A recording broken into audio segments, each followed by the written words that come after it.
Hey guys, it's Absolacario2213 here again with a brand new top 10 video. Today I'll be counting down my top 10 favourite regions from Pokemon main series and spin-off games.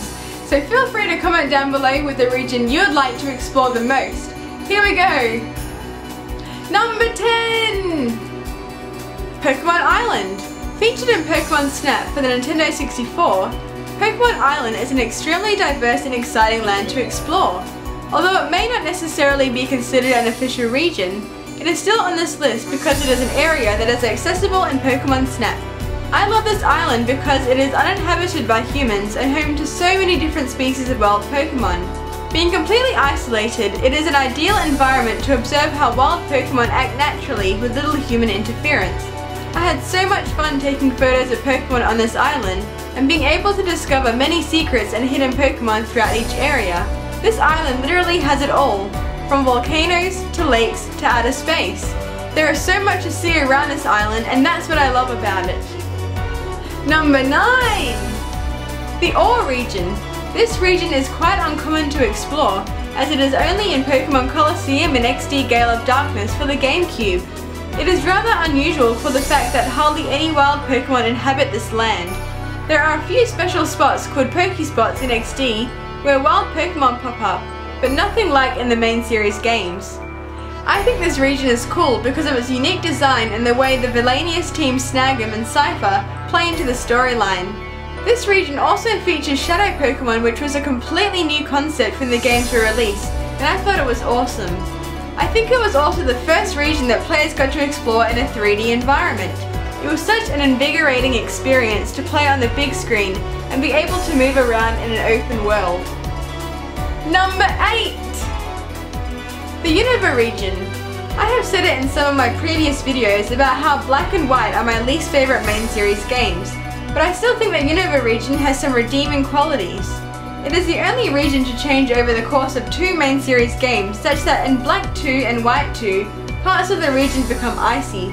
It is also the first main series regions to be based on real-world regions outside of Japan, being New York. The amount of work and ideas that went into the creation of the Unova region was huge.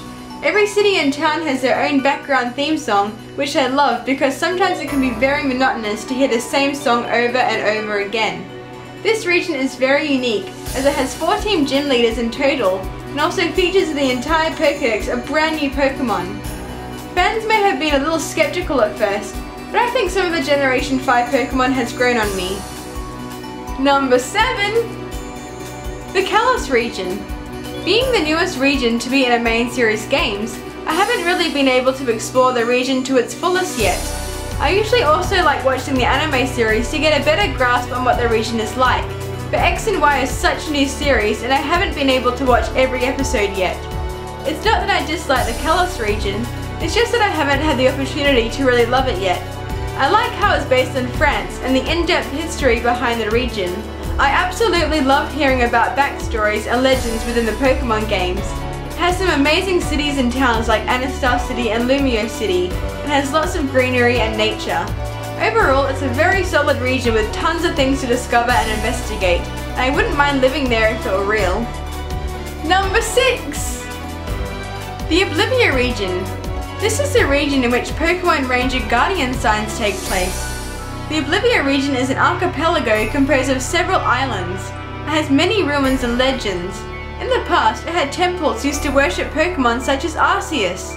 Across Oblivion are monuments that, when lit, form the Ranger sign for Latias and Latios. The Pokemon Ranger series are one of my favourite spin-off games, and I spent so many hours playing Guardian signs. It is an awesome handheld game that lets you explore a world with roaming Pokemon. I think the names that they've given some of the areas, such as Mount Sorbet, Teakwood Forest, and Rainbow Deus, are cool. Plus, the names of Oblivion's islands are based on the 7 Solvage syllables of music notation: Do, Re, Mi, Fa, So, La, and Ti. This region is so diverse and is a lot of fun to explore. Number 5! Mystery Dungeon World. This series takes place in a region that is populated solely by Pokemon. Humans do not live there. Most Pokemon live in dungeons as there are shown to be hardly any modernized communities among Pokemon themselves. The only towns shown are Pokemon Square, Treasure Town, and Shaman Village, all of which are very small. Some of the Pokemon within them form exploration teams that explore dungeons and help Pokemon in need. Despite not being a specific region, the world in the Mystery Dungeon games are fascinating and so much fun. The dungeons can be a little monotonous, but the story and meaning behind each game really gets me. I particularly like Red and Blue, with a feature that lets you recruit Pokemon and then they go to a specified friend area. There were so many cool friend areas that your recruited Pokemon could go to, and I thought it was awesome. Plus, in the latest of the series, Gates to Infinity, you can customize Pokemon Paradise and play tons of mini games. Number 4! The Sinnoh region. I remember being about 10 when news and information about Diamond and Pearl were being leaked. I hopped in my Windows 98 computer with dial-up connection and surfed the web until dinner time. There was so much speculation and fake concept art that popped up everywhere. Being a kid, I believed most of it, and my mind was racing with what new things would feature on these games. Well, it was finally time that Diamond and Pearl were released, and I wasn't disappointed. The graphics seemed to be a step forward and everything was so new looking. It was a bit of a shock at first, and took some time to get used to, but I enjoyed playing through the Sinnoh region and exploring new turf. These games introduced so many legendary Pokemon, which also triggered lots of stories and mysteries. Sinnoh had the underground digging feature, new evolutions for already existing Pokemon, and snow. It is a magical land. Number 3! The Johto region. The Johto region is one of my favorites in regards to the anime series. I really loved the Pokemon that Ash caught during his journey in Johto, such as Totodile, Heracross, and Phanpy. Johto to me is most reminiscent of Japan and has very beautiful cities, towns, and forests. The Pokemon are also quite unique and make this region interesting. One of the best qualities of Johto is that it directly connects to Kanto and makes for a great post-game. I wish all games had more regions to explore after you beat the Elite Four. Despite Kanto not being exactly the same, I still think it's amazing. Furthermore, the movies that came out during the Johto era were some of the greatest in my opinion. The movie 2000, Spell of the Unknown, and Pokemon Forever were awesome animations, and I'll never forget watching them as a kid. I wish they brought them out on DVD in Australia. Number 2! The Kanto region. Ah yes, of course the original region is on this list. It deserves its spot at number 2 because of its nostalgic elements and the way it won over so many hearts from fans. People who play the original games know what I mean when I say this region is flawless. It introduced people to the magical world of Pokemon, and players probably know the area of Kanto better than they know their own neighborhood. It has islands, a graveyard, caves, forest, you name it. Kanto is one of the most well-rounded and best designed regions to date.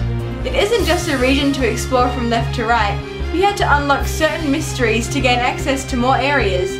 At first it was a challenge, but that's what I liked about it. Kanto is home to 151 Pokemon. It's the original region, and the Kanto region is one of the best things in the entire Pokemon franchise. Number 1! The Hoenn region. By now, I'm sure many of you know that I'm extremely biased when it comes to anything Hoenn. Of course Hoenn is my number 1 pick. I wouldn't have it any other way. Many people complain about the amount of water in Hoenn, but I actually don't mind it. It is an island after all. The tropical climate and vast array of areas in Hoenn is what I fell in love with. The huge step up in regards to graphics from the second generation of games astonished me. From the creative and cool names of the towns, to the Pokemon that inhabit the land, I would definitely live in the Hoenn region if I had the chance. It introduced diving, has 2 villainous teams, and used to have a plethora of mysteries and stories behind Ruby, Sapphire, and Emerald. I have explored Hoenn the most out of any other region, and it has become a second home to me. I love everything about it, and in my opinion, it is the best region. Well, that concludes my top 10 favorite Pokemon regions. Don't forget to comment down below with your favorite region, and please subscribe if you'd like to see more Pokemon related content. Thank you so much for watching, and see you later!